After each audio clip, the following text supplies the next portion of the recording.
कमिशनकडनं काय आपल्याला माहिती रिप्लाय जो आहे त्यांच्याकडनं आलेला आहे? आपण त्यांना पत्रव्यवहार केला होता।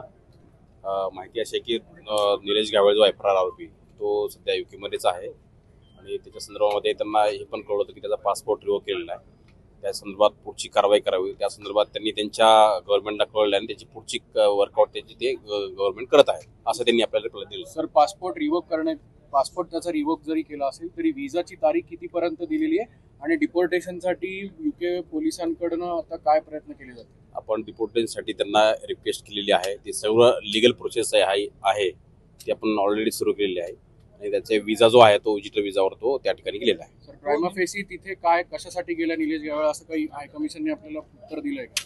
त्याच्यामध्ये त्याचा मुलगा त्या ठिकाणी शिक्षण घेत आहे। त्या मुलाच्या शिक्षणाच्या संदर्भात तो विजिटर विजा घेऊन तो त्या ठिकाणी गेलेला आहे। त्याचा भाऊ त्याच्या विजाची तारीख जर 26 फेब्रुवारी पर्यंत असेल 26च्या तर मग त्याच्या आधी आपल्याला आणता येत नाही का? ते सगळे प्रोसिजर आपण सुरू केलेले आहेत, त्याच्या अगोदर आपल्याला आणता येईल आणि ते लवकरच आपल्या ताब्यात येतील। त्याचा भाऊ सध्या फरार आहे काय? त्याचे भाऊ आहे फरार, बाकीचे सोबतचे आरोपी पण अजून वॉन्टेड आहेत। काही आरोपी आपण अटक केलेले आहेत, काही 2-3 आरोपी मागच्या आठवड्यात आपण अटक केलेले आहेत। ते सर्व आरोपी अटक करण्यासाठी सर्व आपल्या टीम्स आहेत, आपल्या बिहाइंड द सीन काही टेक्निकल वर्कआउट पण आपलं सुरू आहे।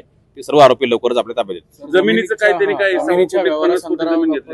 याच्या संदर्भामध्ये त्याच्या तपासामध्ये मोकाच्या तपासामध्ये काही त्याच्या व्यवहार झालेल्याचे निष्पन्न होत आहे। त्याच्यामध्ये जामखेड तालुक्यामध्ये जवळपास 58 एकरच्या आसपास जमिनीचे व्यवहार झालेले आहेत आणि त्या व्यवहारामध्ये जी डॉक्युमेंट्स आपल्याकडे आहेत त्या सुद्धा पोलिसांचा तपास पुढे सुरू आहे। फोन चेकीचं नेक्सस ओपन झालं याच्यामध्ये अमोल लाखे जो आहे एक व्यक्ती त्याच्या अकाउंटवरून याच्या अकाउंटवरती आणि याच्या फर्मच्या अकाउंटवरती काही पैशाचं ट्रान्सफर झालेलं आहे, ते रेकॉर्ड सुद्धा आपल्याकडे आहे। त्याच्यावर सुद्धा वर्कआउट पोलिस सुरू आहे आणि पूर्ण सगळे जे नक्सस आहे त्या नक्ससवर सुद्धा पोलीस काम करत आहे। सर, हा अमोल लाखे जो आहे तो संतोष देशमुख हत्या प्रकरणाच्या संदर्भात सुद्धा लिंक केलेला आहे, त्यामुळे आपण काय प्रोसेस इनिशिएट केली आहे? याच्यामध्ये तो आरोपी आहे, आपल्या गुन्ह्यामध्ये आहे, एका गुन्ह्यामध्ये त्याच्या आरोपी अटक करण्यासाठी पुढची त्याची कारवाई करण्यासाठी पोलिसांचे प्रयत्न सुरू आहेत आणि याच्या संदर्भामध्ये आपल्याकडे वारजे पोलिसला गुन्हा पण दाखल आहे। कालच सुद्धा एक भारतीय विद्यापीठला सुद्धा एक गुन्हा दाखल याच्या संदर्भात केलेला आहे आणि त्या संदर्भामध्ये पुढची जी कारवाई जी आहे लाखेची आणि त्याच्या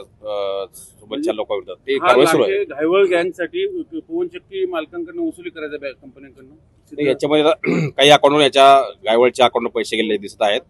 त्या संदर्भात पोलिसांची सखोल चौकशी सुरू आहे आणि जर सापडला कोणी दुसरा अजून कोणी तर त्याच्यावर सुद्धा कारवाई केली जाईल। संतोष देशमुख कनेक्शन आणि काही समोर येते इन्व्हेस्टिगेशन प्रायमरी शेलला आहे, जसं जसं पुढचे इन्व्हेस्टिगेशन जाईल त्याप्रमाणे पुढच्या गोष्टी निष्पन्न होत जातील। या निलेश गावळेच्या संदर्भात जे कोणी संबंधित आहेत त्या सर्वांची चौकशी केली जाईल आणि जे कोणी या आरोपीला त्याच्या साथीदारांना सहारा देईल आसरा देईल त्याची सुद्धा चौकशी केली जाईल। तुमची car, electric panel, data server आगीपासून सुरक्षित आहे का? नाही? मग आजच बसवा F protect temperature activated fire suppression device. यामध्ये आहे eco friendly non toxic pressurised liquid जे आग लागल्यास क्षणार्धात ऍक्टिव्हेट होऊन आगीवरती मिळवते नियंत्रण। बसवण्यास अतिशय सोपे आणि सुटसुटीत टेकालिपचे एक दर्जेदार उत्पादन एफ प्रोटेक्ट।